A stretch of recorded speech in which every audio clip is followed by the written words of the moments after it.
കണ്ടവരെല്ലാം അവൻ പാപിയായൊരു മനുഷ്യനോടുകൂടെ പാർപ്പാൻ പോയി എന്ന് പറഞ്ഞ് പിറുപിറുത്തു. ഇവിടെയാണ് ശരിക്കും സക്കായിയുടെ ഒരു ചരിത്രം പുറത്തു വരുന്നത്. എന്തിനാണ് അവിടുത്തെ ആളുകൾ പിറുപിറുത്ത? എന്തിനാണ്? പക്ഷെ കർത്താവ് വന്നപ്പോൾ പിറുപിറുത്തായിട്ട് അവിടെ ഒന്നും എഴുതിയിട്ടില്ല. പക്ഷേ സക്കായിയെ വിളിച്ച് തൻ്റെ വീട്ടിലേക്ക് പോകുന്ന കാഴ്ച കണ്ടപ്പോഴാണ് യഹൂദന്മാർ പിറുപിറുക്കാൻ തുടങ്ങിയത്. അതിനർത്ഥം അവിടെ എന്തോ അവർക്ക് ഇഷ്ടപ്പെടാത്തതായിട്ട്, അവർ വെറുക്കുന്ന കാര്യങ്ങൾ അവരവിടെ കണ്ടു. അതുവരെ ഒരു കുഴപ്പമില്ലായിരുന്നു. പക്ഷേ കർത്താവ് സക്കായിയുടെ കൂടെ ചെന്നതായിരുന്നു അവരെ വെറുപ്പിച്ചത്. അതിൻ്റെ കാരണം എന്തെന്നറിയാമോ? ടാക്സ് കളക്ട് ചെയ്യുന്നവർക്ക് യഹൂദന്മാരും ചുങ്കക്കാരും തമ്മിൽ ചില പ്രശ്നങ്ങളുണ്ട്. നമുക്ക് പലയിടത്തും അത് കാണാൻ കഴിയും. ചുങ്കം പിരിക്കുന്നവർക്ക് സീസറിൻ്റെ ഭരണാധികാരത്തിലാണല്ലോ. അപ്പോൾ ഈ ടാക്സ് കൊടുക്കുന്നത് ഒന്നാമത്തെ കാര്യം, യഹൂദന്മാരെ സംബന്ധിച്ച് നമുക്കറിയാം സോവറിനിറ്റി എന്ന് പറയുന്നത് ദൈവത്തിൻ്റെ കയ്യിലാണ്. അപ്പോൾ മറ്റൊരുവന് ടാക്സ് കൊടുക്കുന്നത് അത് ദൈവനിന്ദയായിട്ട് യഹൂദന്മാർ കണക്കാക്കി. അന്നത്തെ യഹൂദന്മാർ മറ്റൊരു ഭരണത്തിന് ടാക്സ് കൊടുക്കുന്നത് ദൈവനിന്ദയായിട്ടും അതൊരു ബ്ലാസ്ഫമി ആയിട്ടാണ് അവർ കണ്ടിരുന്നത്.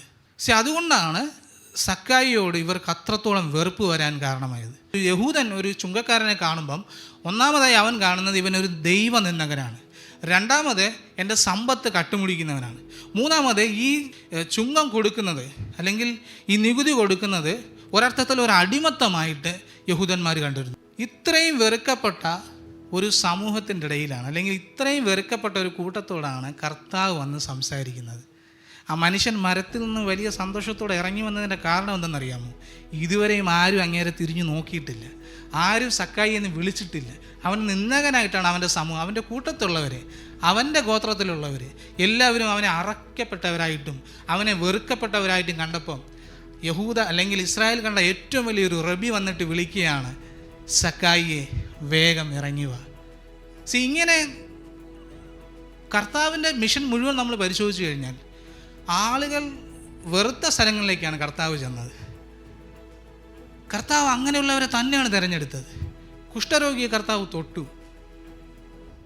സമൂഹം എവിടെയാണോ ആളുകളെ വെറുത്തിരുന്നതോ, സമൂഹം എവിടെയാണ് ആൾക്കാരെ പകച്ചിരുന്നത്, അവിടെയാണ് കർത്താവ് ഇറങ്ങിച്ചെന്നത്. അങ്ങനെയെങ്കിൽ ആ കർത്താവിൻ്റെ ശിഷ്യരായ നമ്മളെയും അറക്കപ്പെട്ട, വെറുത്ത, അല്ലെങ്കിൽ സമൂഹം ഇവൻ മോശക്കാരനെന്ന് വിധി എഴുതിയ ആളുകളുടെ ഇടയിലേക്ക് ഇറങ്ങാനാണ് നമ്മെ വിളിച്ചിരിക്കുന്നത്.